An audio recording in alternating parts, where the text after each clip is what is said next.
네, 이번 이태원 참사는 다각도로 짚어야 할 점이 참 많습니다. 오늘 불사조 기자단에서 경향신문 박순봉 기자와 함께 정부와 정치권의 대응을 짚어보도록 하겠습니다. 박 기자님 어서 오세요. 안녕하세요.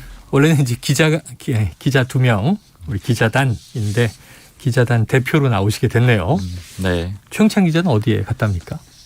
개인적인 일정이 좀 있다고 하더라고요. 뭔지는 얘기 안 해주고. 뭔지는 얘기했는데 제가 공개하기 좀 그래서 다음 주에 직접 본인 다음 주에 입으로. 직접. 네. 알겠습니다. 자, 본격적으로 들어가 보죠. 방금 이제 박찬대 더불어민주당 참사대책본부장 인터뷰 나눈 거 들으셨을 텐데 지금 여야 막론하고 어쨌든 지금 시점에서는 정쟁을 자제하자 이런 분위기 맞는 거죠. 네, 지금 다들 서로 그렇게 좀 조심하고 있는 분위기고요. 네. 특히 여당이 그런 분위기는 조금 더 강한 것 같습니다. 네. 여당 쪽에서는 지금 애도 기간에는 좀 이런 어떤 책임 소재라던가 아니면 또 문제가 되는 발언 같은 걸로 인식되는 것들도 있잖아요. 네. 그런 거에 대한 논평도 최대한 좀 자제하는 그런 분위기가 있고요. 아무래도 여당 내부에서는 그런 우려들도 사실은 있어요. 이제 일부 강경 지지층 같은 경우에는 예전에 세월호 참사 때를 좀 떠올리면서 네. 그때 좀 공격을 많이 받았다라고 그렇게 생각을 하고 있거든요. 그러니까 그때처럼 좀 되풀이돼서는 안 된다 이런 식의 분위기도 일부 있습니다. 네. 야당도 또 반면에 보자면은 지금 이제 자제하는 그런 분위기는 있는데 이 초선 강경 의원 얘기는 근데 이게 문제를 짚을 건 좀 짚어야 되지 않느냐 이렇게 좀 부글부글하는 그런 분위기도 일부 있거든요. 그러니까 지도부는 일단 자제하자 이런 분위기인 것은 맞는데 다만 또 공격적으로 나설 건 나서야 되는 게 아니냐 이런 분위기도 있어서 지금 당장은 그런 분위기가 표면에 올라와 있지는 않지만 아마 애도 기간이 좀 지나고 나면은 이제 본격적으로 좀 정쟁이 벌어질 가능성도 좀 있을 것 같아요. 이번 토요일까지가 애도 기간이니까 당장 다음 주면 어떻게 또 전개될지 지켜봐야 될 것 같은데, 자, 오늘 이제 조금 전에 얘기 나눴습니다만 행안부에 대한 이제 현안 보고 국회에서 있게 되는데 책임 추궁보다는 수습 대책에 집중한다. 과연 잘 될까요? 어떨까? 어떻게 보세요? 쉽지 않을 것 같습니다. 현안 질의는 아니다. 네, 현안 보고는 이뤄지겠죠. 네네. 현안에 대한 얘기들은 할 텐데 문제는 이상민 장관의 발언이 좀 논란이 됐기 때문에 그렇죠. 아마 야당 입장에선 이걸 그냥 넘어가기는 좀 어려울 겁니다. 네네. 물론 여당에서는 조금 이런 얘기를 안 하고자 하는 그런 분위기가 있으나 그럼에도 불구하고 지금 여당 내에서도 비판이 많이 나오고 있는 상황이거든요. 그리고 사실 여권 내부를 보면은 좀 복잡한 그런 그림들도 있어요. 이상민 장관 같은 경우에는 판사 출신이기는 한데 한동훈 장관을 제외하고는 가장 윤석열 대통령이랑 가까운 장관이다 이런 평가가 나오거든요. 그리고 범검찰 라인이다 이렇게도 평가가 돼요. 그러니까 검사 출신은 아니지만은 그 예전부터 가까웠던 그 검사들하고 유사한 부류로 분류가 된다라는 거죠. 그래서 여권 내부에서 아무래도 좀 견제가 있는 분위기도 있거든요. 즉 이번에 어찌됐든 이런 사고가 벌어졌고 그다음에 최고 책임자는 이상민 장관이잖아요. 그러니까 야당이 비판하는 것이 어느 정도 당연하고 국민들도 당연히 이제 최고 책임자니까 비판할 수 있는데 여기에 대해서 여권 내부에서도 이상민 장관이 이거 좀 잘못한 거 아니냐 이런 분위기들이 내부에서 좀 끓고 있거든요. 요거를 일부 관계자들 같은 경우에는 이게 아무래도 힘싸움이 좀 시작이 된 것 같다. 그러니까 검찰 라인에 대한 견제도 있는 거다. 이런 해석들도 좀 같이 있고요. 지금 그리고 이제 경찰하고의 관계도 썩 좋다고는 할 수가 없거든요. 이건 이제 확인된 내용은 아닌데 이상민 장관이 여러 가지 브리핑을 하는 과정에서 주요한 자료들이 보통 경찰들로부터 왔을 거 아니에요. 그러니까 그 자료들의 협조가 좀 원활하지 않다 이런 얘기들도 좀 일부 있거든요. 그러니까 좀 여러 가지 내부적으로 복잡한 상황도 있습니다. 그래요. 이런 나중에 또 유승민 전 의원은 파면이라는 표현까지 쓰기도 했습니다. 자, 이번 그 참사에 대한 대통령실의 전반적인 대응 기조, 이 박 기자님은 어떻게 좀 정리하시겠습니까? 처음부터 좀 면밀히 봤는데 사실 면밀히 보지 않을 수가 없었던 게 그때 그 사고를 보고 나서 이제 뉴스도 많이 봤고 또 SNS도 많이 찾아보게 되잖아요. 근데 그런 와중에 보니까 대통령실에서 공지가 굉장히 많이 나오더라고요. 새벽까지. 제가 따져보니까 그날 이제 사고가 있었던 10시 15분에 이제 신고가 있었기 때문에 그때 사고 시작이라고 본다라고 하면은요. 다음 날 새벽 4시까지 대통령실에서 나온 공지가 7차례예요. 결국 대통령의 이동 상황이라던가 지시사항 이런 것들을 거의 실시간으로 알려줬다. 실시간으로 공개를 했다 이런 느낌이 강하고요. 결국 이렇게 하는 상황을 보면은 예전에 세월호 참사 때가 좀 떠오릅니다. 그때 이제 소위 뭐 7시간이라고 해가지고 대통령이 초기에 대응을 잘 못했다라든가 다음 날 오후에 이제 등장하잖아요. 네, 그런 식의 비판들이 굉장히 많았고 그게 박근혜 정부가 흔들리는 또 주요 원인 중에 하나였잖아요. 그 반대로 좀 대응을 하려고 노력했다라는 점이 있는 것 같습니다. 그래서 실시간으로 이 내용들을 공개를 했고요.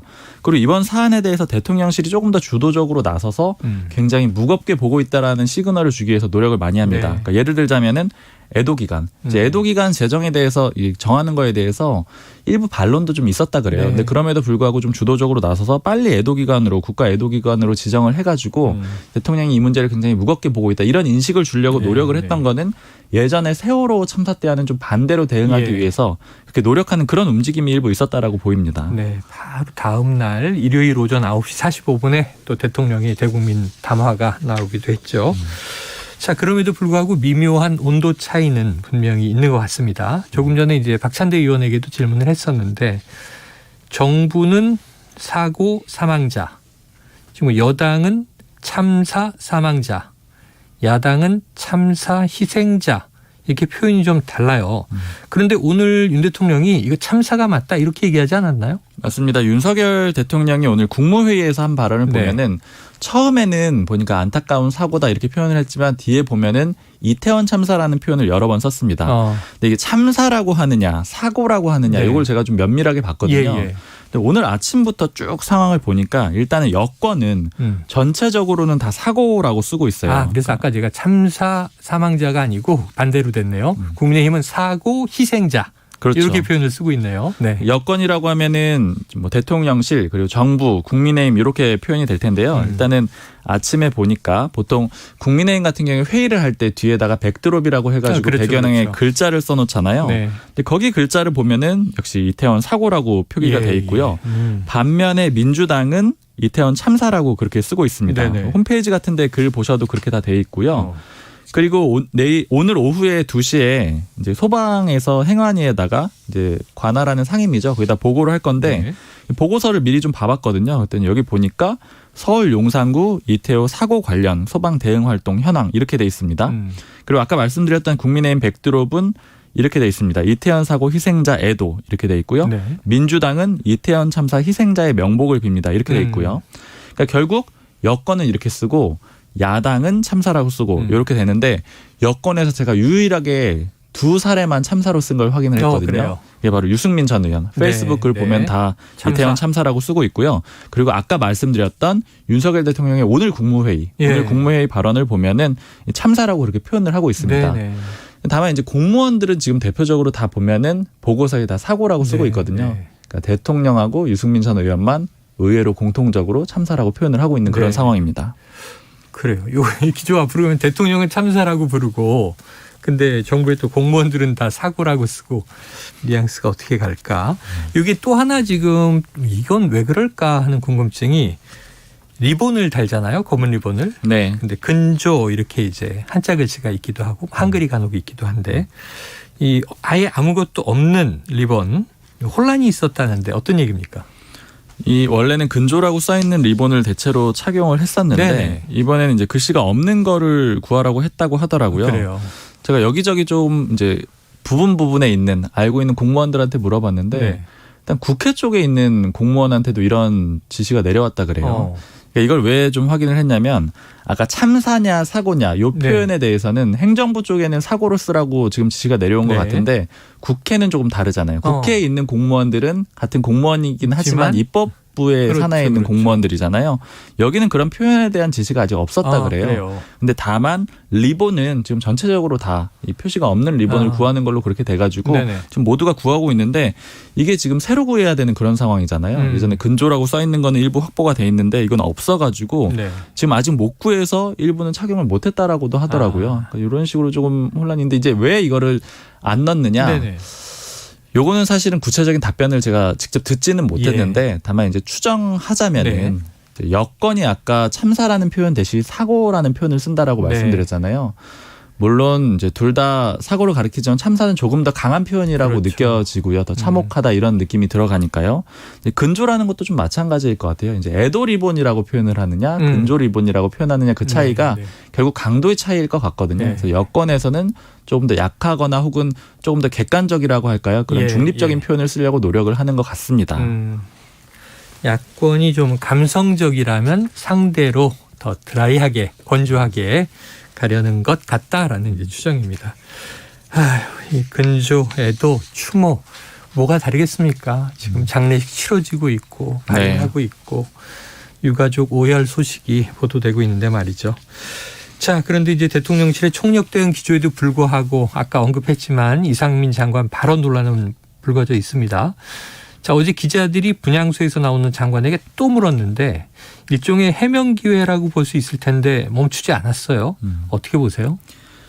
여권 내에서도 사실 굉장히 비판이 많아요. 네네. 그러니까 이런 얘기를 들었는데 아마 정치인 출신 장관이었다면 그러니까 지금 이제 판사 출신 장관이라고 표현할 수 네네. 있겠죠. 정치인 출신 장관이었다라면은 아마 직을 던졌을 거다. 그게 일반적인 방향이다 이렇게 네네. 얘기를 하는데 판사 출신이기 때문에 이해를 못하는 것 같다. 즉 법으로 따지다 보니까 내가 법적으로 책임이 없는데 왜 내가 책임을 져야 되지? 이런 식으로 대응을 한다라는 그런 평가가 있더라고요. 네. 이게 무슨 얘기냐면 정치인이라면 사실은 이 문제가 물론 대통령이 당연히 이제 최고 책임자이긴 하지만 주무부처로 보자면 행정안전부 장관이 최고 책임자거든요. 그렇죠. 결국 이렇게 많은 사람들이 이제 목숨을 잃은 이런 상황에서는 책임을 질 수밖에 없는 상황인데 그거에 대해서 일종의 법적으로 따지다 보니까 이런 식의 대응이 나오는 게 아니냐 이런 해석들이 있고요. 네. 국민의힘의 최고위원 중에 즉 비대위원이죠. 비대위원 중에 한 명한테 물어봤는데도 이거는 좀 잘못된 발언 같다 이렇게 얘기들을 하고 있습니다. 결국 여권 내에서도 반응이 별로 좋지가 않고요. 결국 그러다 보니까는 아무래도 이제 사퇴론으로 넘어가느냐 마느냐 이런 기류인데 다만 아까 국민의힘 말씀드렸다시피 일단 애도 기간으로 지정을 해서 지금 상황에서는 어떤 잘잘못이라던가 책임이라든가 이런 거 안 따지기로 했잖아요. 그래서 비교적 조금 이 책임론이 눌려져 있는 상황이긴 한데 근데 이것도 조만간 여권 내에서도 좀 터져나올 가능성도 있을 것 네. 같습니다. 자, 지금 유승민 전 의원 여당 내에서 아주 강한 비판을 내놓은데 이어서 지금 이준석 전 대표도 오랜만에 입을 열었던데 어떤 얘기로 정리됩니까? 그 이준석 전 대표 얘기했던 페이스북에다 글 썼는데 네. 제가 봤을 때 가장 인상적이었던 거는 시스템을 통해서 무정차를 하도록 그렇게 조절을 해야 된다. 이걸 네, 얘기했더라고요. 그러니까 아무래도 이제 프로그램이라든가 그런 거에 좀 IT 익숙한 전문가였죠. 그런 거에 좀 발현이 된 것 같고요. 하는 얘기는 이거였어요. 지금 이제 이런 일종의 무정차에 대해서 지금 공방이 벌어지고 있거든요. 네. 경찰 쪽에서는 자기들이 서울교통공사에다가 요청을 했는데 그러니까 사고가 있기 30 몇 분 정도 전에 요청을 했는데 실제 이뤄지지 않았다 이렇게 주장을 하고 있는 거고 교통공사 같은 경우에는 사고가 있고 나서 1시간 뒤쯤에서야 그런 요청을 받았다 이렇게 얘기를 하고 있는 상황이잖아요.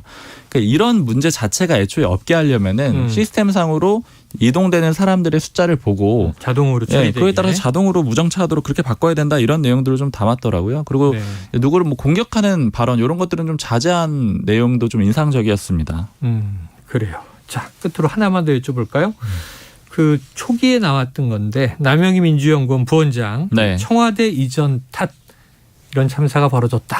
이런 이제 SNS 글 게시했다가 지도부 입장에 따라 내렸잖아요. 예. 팩트 체크 됩니까? 네, 이건 저도 좀 확인을 해봤는데요. 네. 일단은 대통령실에서도 좀 적극적으로 자료를 냈어요. 근데 사실 그 이전에 예전에 청와대에서 집회했을 때 제가 사회부 시절이긴 한데 항상 취재를 하러 가면은 그때 나와 있는 경찰들이 완전 달랐거든요. 근데 그때 경찰 출입 기자였는데 이 사람들도 좀 친해져야 될까 싶어가지고 맨날 소속을 물어보면은 전혀 다른 곳이었어요. 그게 101 경비단, 202 경비단 이런 곳이었거든요. 서울청 소속이긴 한데 완전히 그 전문 경호 경찰 부대라고 따로 있는 데거든요. 그러니까 뭐 이 종로경찰서, 용산경찰서 관할 일 아니고. 맞습니다. 근데 이 남영희 부원장의 주장의 핵심은 이거잖아요. 대통령 출퇴근에 투입되는 경찰 인력이 늘어나서 이 다른 데에 못 쓴 거다. 그리고 또 이 용산 대통령실 결국 핵심적으로 보자면 대통령실 경호 인력 탓에 못했다라는 그런 주장인 건데 완전히 별도로 운영이 되고 있다라는 거예요. 이게 일단 이 경찰 쪽의 설명이고요. 대통령실의 설명이기도 하고요. 그리고 혹시 이 설명만 보면 좀 부족할까 싶어서 좀 일선 경찰한테도 제가 한번 네네. 물어봤거든요. 이제 이런 주장에 대해서 어떻게 생각하느냐 이렇게 물어봤는데 전혀 다르다라 그래요. 다르다. 왜냐면은 부서 자체가 완전히 다르기 때문에 네. 여기 경력이 빠진다고 해서 저쪽 경력이 빠지거나 이런 구조가 아니라는 거죠. 그러니까 이거는 좀 접근 자체가 좀 잘못됐고 다만 이제 일부 경비과가 좀 힘들거나 용산서가 좀 힘들 수는 있을 것 같아요. 네네네. 근데 그럼에도 불구하고 이 경호 인력은 다르고요. 그리고 특히 이 한남동 관저 같은 경우에는 이 군이 또 같이 경호를 하기로 했거든요. 그러니까 내부는 경호처가 하고 외부는 군이 이제 하고. 수방사가 하기로 했거든요. 예. 그러니까 결국에는 경찰 인력이 이렇게 많이 빠졌다라고 보기는 좀 네. 어려울 것 같습니다. 알겠습니다. 그렇게 이해하고 야 오늘 뭐 박 기자님 혼자 다 처리가 되네요. 다음 주에 또 최영찬 기자를 보도록 하겠습니다. 불사조 기자단 여기서 정리하죠. 오늘 말씀 고맙습니다. 감사합니다. 예, 박순봉 경향신문 기자였습니다.